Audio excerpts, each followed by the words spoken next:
ಅಂಕೋಲಾ ತಾಲೂಕಿನ ಪೂಜ್ಗೆರೆಯ ಶ್ರೀ ಬೀದಿಬೀರ ಮತ್ತು ಶಾಂತಿಕ ಪರಮೇಶ್ವರಿ ಅಮ್ಮನವರ ದೇವಾಲಯದಲ್ಲಿ ಸಾಮೂಹಿಕ ಸತ್ಯನಾರಾಯಣ ವ್ರತ ಮತ್ತು ನವಗ್ರಹ ಪೂಜೆ ಸೇರಿದಂತೆ ವಿವಿಧ ಧಾರ್ಮಿಕ ಕಾರ್ಯಕ್ರಮಗಳು ಸಂಘವಾಗಿ ನೆರವೇರಿದವು. ಅಂಕೋಲಾದ ಪೂಜಗೇರಿ ಗ್ರಾಮದ ಶ್ರೀ ಬೀದಿಬೀರ ಮತ್ತು ಶಾಂತಿಕಾ ಪರಮೇಶ್ವರಿ ಅಮ್ಮನವರ ದೇವಾಲಯದಲ್ಲಿ ಸಾಮೂಹಿಕ ಸತ್ಯನಾರಾಯಣ ಪೂಜಾ ಮಹೋತ್ಸವ, ನವಗ್ರಹ ಪೂಜೆ ಮೊದಲಾದ ಧಾರ್ಮಿಕ ಕಾರ್ಯಕ್ರಮಗಳು ವಿಜೃಂಭಣೆಯಿಂದ ನಡೆದವು. ದೇವಸ್ಥಾನದ ಸದ್ಭಕ್ತ ಮಂಡಳಿ ಹಾಗೂ ಊರ ನಾಗರಿಕರ ಮತ್ತು ಸಕಲರ ಒಳಿತು, ಶ್ರೇಯಾಭಿವೃದ್ಧಿ, ಏಕತೆ ಹಾಗೂ ಮನೆಗಳಲ್ಲಿ ಇಂಥ ಧಾರ್ಮಿಕ ಕಾರ್ಯಕ್ರಮಗಳನ್ನು ಆಯೋಜಿಸಲು ಅನುಕೂಲ ಆಗದ ಭಕ್ತ ಜನರಿಗೆ ಅನುಕೂಲ ಕಲ್ಪಿಸುವ ಉದ್ದೇಶದಿಂದ ಆಯೋಜಿಸಿದ ವಿಶೇಷ ಧಾರ್ಮಿಕ ಕಾರ್ಯಕ್ರಮದಲ್ಲಿ ಸುತ್ತಮುತ್ತಲಿನ ನೂರಾರು ಜನ ಭಕ್ತರು ಪಾಲ್ಗೊಂಡು ಸೇವೆ ಸಲ್ಲಿಸಿ ಪ್ರಸಾದ ಸ್ವೀಕರಿಸಿದರು. ಬಂಡಿ ಹಬ್ಬದ ಪೂರ್ವ ನಡೆಯುವ ಈ ಬೀದಿಬೀರ ದೇವರ ಅವಲ ಹಬ್ಬ ಕಾರ್ಯಕ್ರಮವು ಸಾಂಪ್ರದಾಯಿಕ ವಿಧಿವಿಧಾನಗಳ ಮೂಲಕ ವಿಜೃಂಭಣೆಯಿಂದ ನಡೆಯಿತು.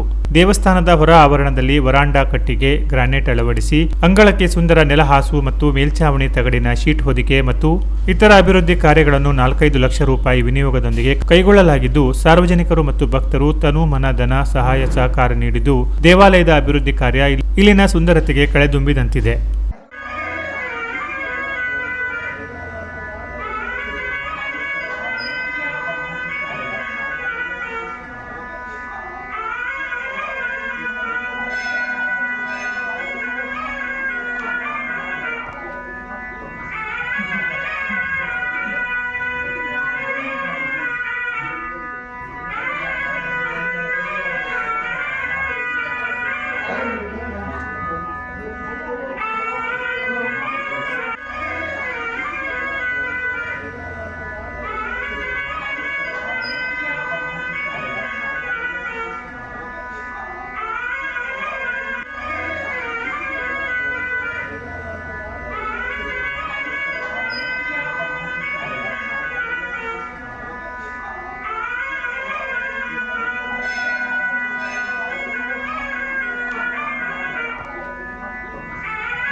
Canara plus news, Ankola.